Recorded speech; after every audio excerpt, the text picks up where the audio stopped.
What up, what up, what up? It's your girl, Lady Erica Lynn from Onside Kicking It. I am your host, Lady Erica Lynn, and I discuss Washington Commander football, Washington Commander news, NFL rumors. So if you're looking for unfiltered sports talk from a female's perspective, not me, I am your girl. Lady Erica Lynn, that is. Some people call me Lady E, some people call me Lady Erica Lynn, some people call me Erica, some people call me Erica Lynn. But on Onside Kicking It, you can call me Lady Erica Lynn. So I'm not going to be talking about Brandon Ayuk because we got so much other stuff to be talking about on this roster today. We're not going to focus on Brandon Ayuk right now. Let's shift the focus back to the team because there was so much that happened over the weekend.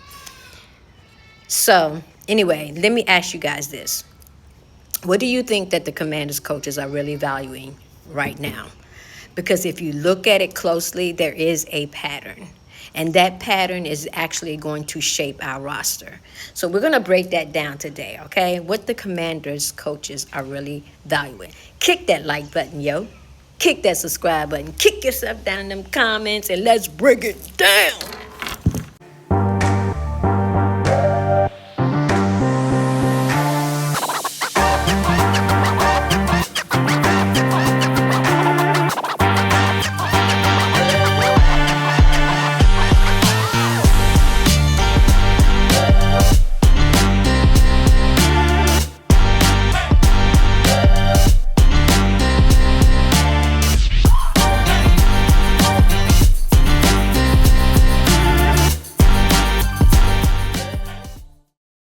Welcome back. It's your girl, Lady Erica Lynn. We're talking about what the coaches are valuing in this OTA session, in these OTA sessions. We are in the final session of OTAs right before minicamp, and I want to talk to you about some things that I think that the coaches are valuing and what I've noticed. The first one is versatility. We've heard Durante Jones talk about it. We heard David Blau talk about it. They want players to be able to do more than one job. We are starting to see guys move around. We see the secondary moving around. We see linebackers moving around, even in the offense. Why? Because it gives them options and you're less predictable. And as we have seen before in prior years, our offense has been predictable. Our defense has been predictable. In the NFL, in today's NFL, you cannot be predictable. If you are predictable, you're done. So if if you have two players that are close and one does more than the other, they're going to get more opportunities. No question. Okay? First thing, versatility. Number 2, football IQ. Got to be smart. This staff is clearly testing these guys mentally. Moving them around, giving them different looks, seeing how they pick up, and seeing who's, studying the playbook. In OTAs right now, it's a classroom. And in the classroom, you get tests. And every rep is a test. Every rep is a test. And if you're missing assignments and if you can't process the playbook, you're falling behind. Simple as that. Third thing, effort and consistency.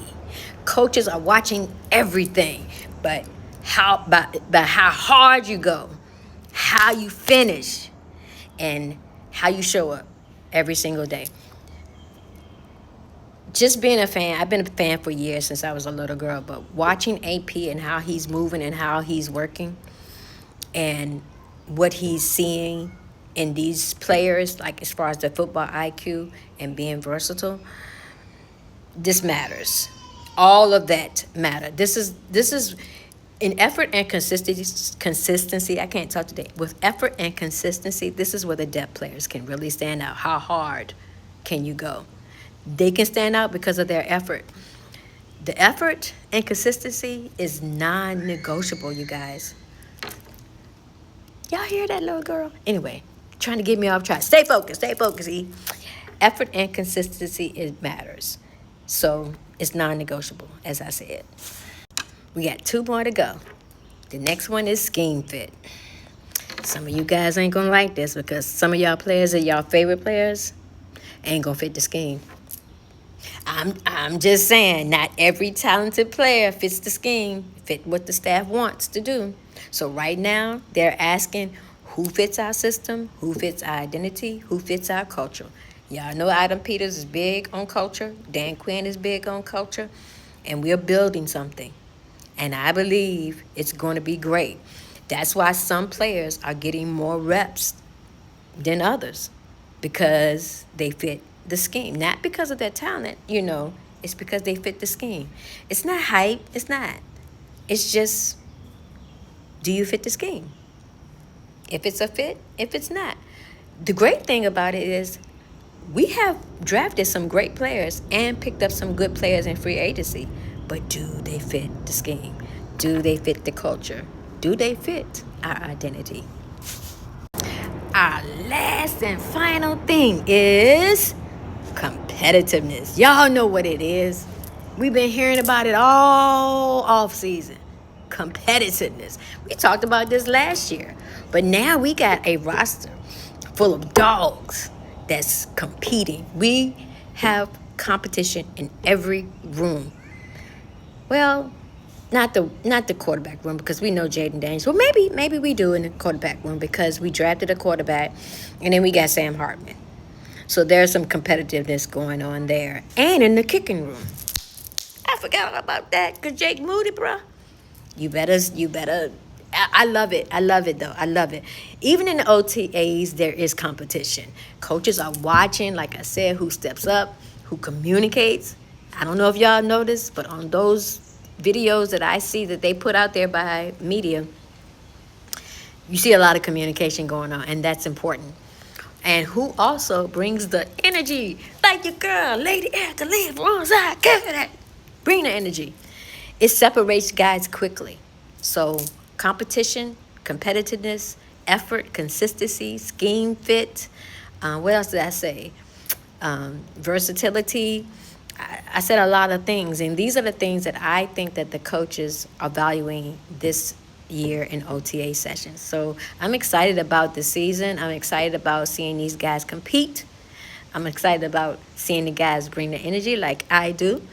And I thank you. Thank you for joining me. Thank you for joining me today. I'm sitting down today, y'all. I don't normally sit down. I'm always up giving you the energy, but today I just didn't feel like standing up. I just didn't feel like it. I'm just being me. Lady E from onside kicking it. So my last and final thing I want to talk to you about, because I got my notes.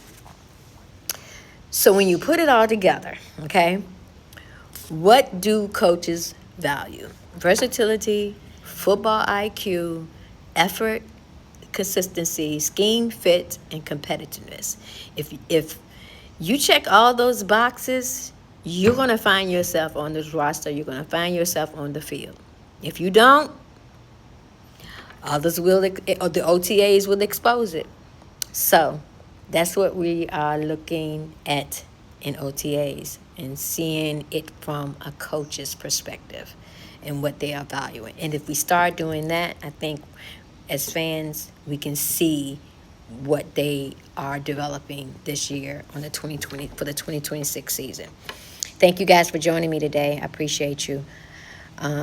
Make sure you hit that like button. Hit that subscribe button. Kick yourself down in them comments. Page is growing.